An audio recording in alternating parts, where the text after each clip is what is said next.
Ne te dérange pas pour qu'on te voie. N'essaie pas d'expliquer, ok? N'essaie pas d'expliquer la puissance que tu ressens en toi. N'essaie pas de justifier qui tu es. Quand Jésus s'est mis devant Ponce Pilate, malgré le fait que Pilate lui ait demandé qui es-tu? Moi, dit que tu es le roi de ceci. Jésus n'a pas voulu se justifier.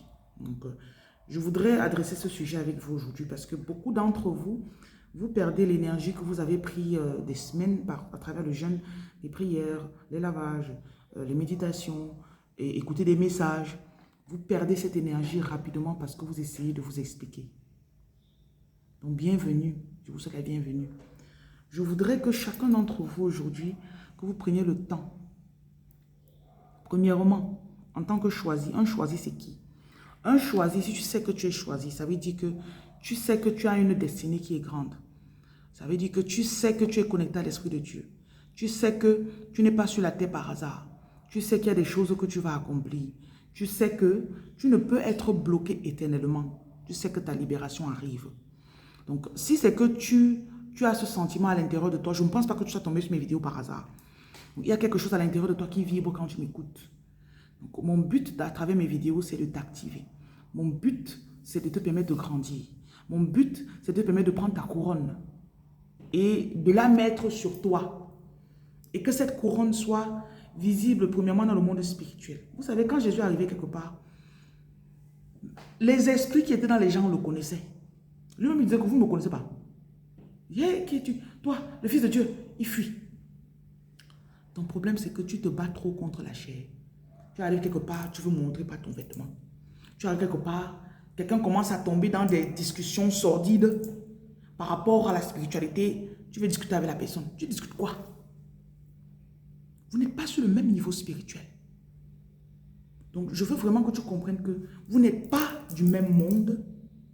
Et quand je parle, tu vas le savoir parce que beaucoup d'entre vous, quand vous tombez sur mes vidéos, oh, je vais envoyer à ma cousine, je vais envoyer à ma tante, je vais envoyer à telle personne pour qu'elle comprenne. Oui, je veux qu'elle comprenne. Tu n'as pas besoin de convaincre quelqu'un. Tu n'es pas là pour convertir quelqu'un. Tu n'es pas là pour montrer à quelqu'un que tu es plus que la personne. Et vous devez sortir de cette partie. Parce que si tu essaies encore de convaincre quelqu'un, tu essaies encore d'arrêter la main de quelqu'un pour entrer avec toi dans la terre promise, ça veut dire que tu n'as pas compris. Et c'est ce qui va te faire rentrer toujours à la case de départ. Le fait que tu veuilles toujours prendre tout le monde avec toi. Le fait que tu veuilles toujours que tout le monde te comprenne. Ton mari n'a pas besoin de te comprendre. Tes enfants n'ont pas besoin de te comprendre. Tes collègues n'ont pas besoin de te comprendre. Tes voisins n'ont pas besoin de te comprendre. C'est un chemin qui est un chemin solitaire. Et quand tu empruntes ce chemin, tu vas comprendre, tu dois comprendre que ce chemin que je suis en train de prendre, personne ne va l'emprunter avec moi. Personne ne va l'emprunter pour moi. Je dis toujours, par exemple, quand tu vois une star, supposons Samuel Eto'o-Fils. Samuel Eto'o-Fils n'apparaît pas dans les journaux avec son père. Son fils n'apparaît pas avec lui. Sa destinée est unique. Donc, tous les choix que Samuel Eto'o a fait, la discipline, encore tout ce que Samuel Eto'o a décidé de faire, il a choisi seul. Donc, arrêtez de toujours chercher à ce que les gens confirment ce que vous avez senti à l'intérieur de vous. C'est comme un enfant que tu portes. Quand tu portes une grossesse là, il n'y a que toi qui peux sentir l'enfant dans ton ventre. Quelqu'un peut venir te dire que oh, l'enfant est par ici, l'enfant est comme ça. C'est toi qui connais. Donc arrêtez de donner votre énergie toujours parce que vous êtes en train de vouloir convaincre les gens. Arrêtez de donner votre énergie, de dissiper votre énergie. Parce que ce qui se passe, c'est que le monde essaye par je sais pas des convictions, sans la puissance bien sûr. Ok? Le monde essaie de convaincre les gens à travers des paroles. Nous, dans notre monde, on fonctionne avec l'esprit. C'est pour ça que quand tu rêves, parfois tu vois un ange ou tu vois quelqu'un qui est décédé ou bien tu vois un de tes guides. Vous vous regardez, vous ne parlez pas. Mais vous vous comprenez. Ceux qui ont déjà eu des rêves assez profonds, bien sûr, on t'a déjà opéré. Quand tu as eu une vision, quelque chose comme ça, tu vois que mais la personne ne parlait pas. Parce que cette chose, dans le monde de l'esprit, c'est esprit, ce n'est pas les paroles. Et Paul lui-même, il a dit dans la parole, dans 1 Corinthiens, il dit, vous savez que je ne suis pas venu vers vous avec des paroles ou des dialogues ou des paroles qui étaient pour vous impressionner. Je suis venu avec la démonstration de la puissance. Donc dans 1 Corinthiens chapitre 2, verset 4, Paul dit, « Et ma parole et ma prédication ne reposaient pas sur les discours persuasifs de la sagesse, mais sur une démonstration d'esprit et de puissance. » Je vous introduis à cette partie de vous que vous ne connaissez pas avant. Nous ne fonctionnons pas avec les paroles. Quand je parle comme ça, même si vous me regardez sans que je dise un mot, votre esprit doit vous parler déjà. Si on doit te convaincre d'écouter mes vidéos, tu n'as pas encore compris. Si on doit te convaincre d'écouter ton esprit, tu n'as pas encore compris. Arriver à un niveau où vous avez passé, transcender le naturel. Parfois, il y a des gens qui viennent qui disent, « Oh, aide-moi, je veux grandir, aide-moi. » La première chose que tu dois faire, tu dois t'écouter. Qu'est-ce que ton esprit te dit? Un jour, j'ai donc une dame qui me fait un message. Je crois que la semaine d'avant, elle était venue témoigner. Ouais, le bain de pipi a fait ceci. Voilà, le Seigneur a touché ma vie à travers le bain de pipi que j'ai fait. Nanana. Je dis, ok, pas de souci, ok. Ok. Elle va donc en ligne. Elle tombe sur un monsieur. Je ne dirai pas son nom. Et puis, il dénie que le bain de pipi dit que c'est satanique. Elle cherche la vidéo, elle télécharge, elle m'envoie. Elle me dit, maman, ouais, que l'homme se dit que c'est satanique, je fais comment?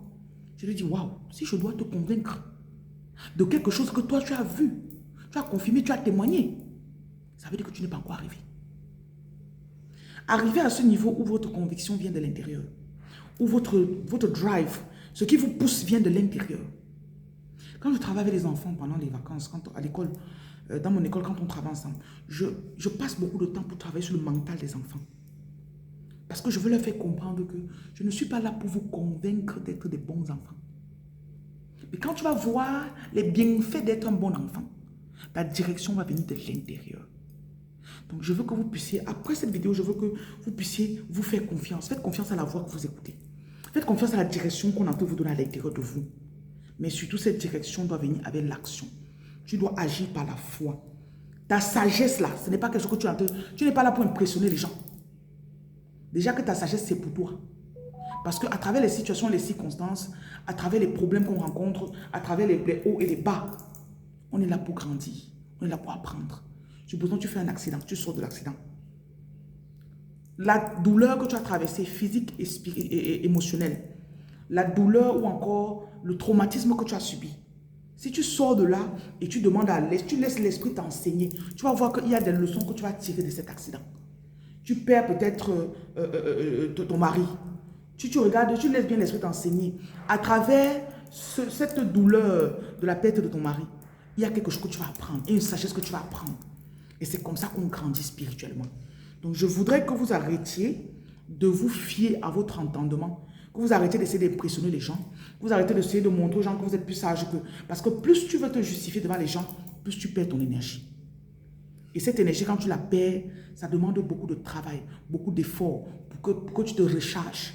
Quand tu te décharges, ça prend beaucoup d'efforts pour que tu te recharges. Donc, il faut vraiment que tu prennes du temps aujourd'hui. Tu décides qu'est-ce que tu vas arrêter de faire. Ok? Tu vas arrêter de suivre à qui? Peut-être qu'il y a quelqu'un au boulot là que dès que vous arrivez là-bas à 8 h, il commence à te dire, ah non, vraiment, viens, on discute.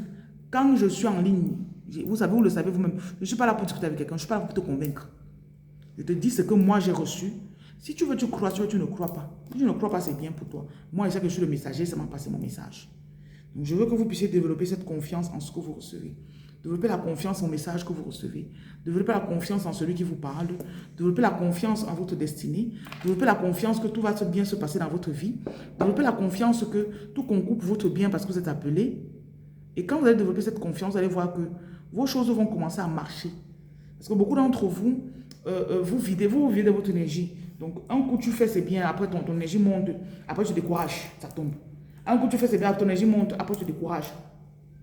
Donc, voilà. Et même si tu rencontres quelqu'un qui est plus spirituel que toi, tout ce que tu peux faire, c'est t'asseoir, l'écouter. Ce n'est pas de convaincre, ce n'est pas de montrer à la personne que tu connais aussi.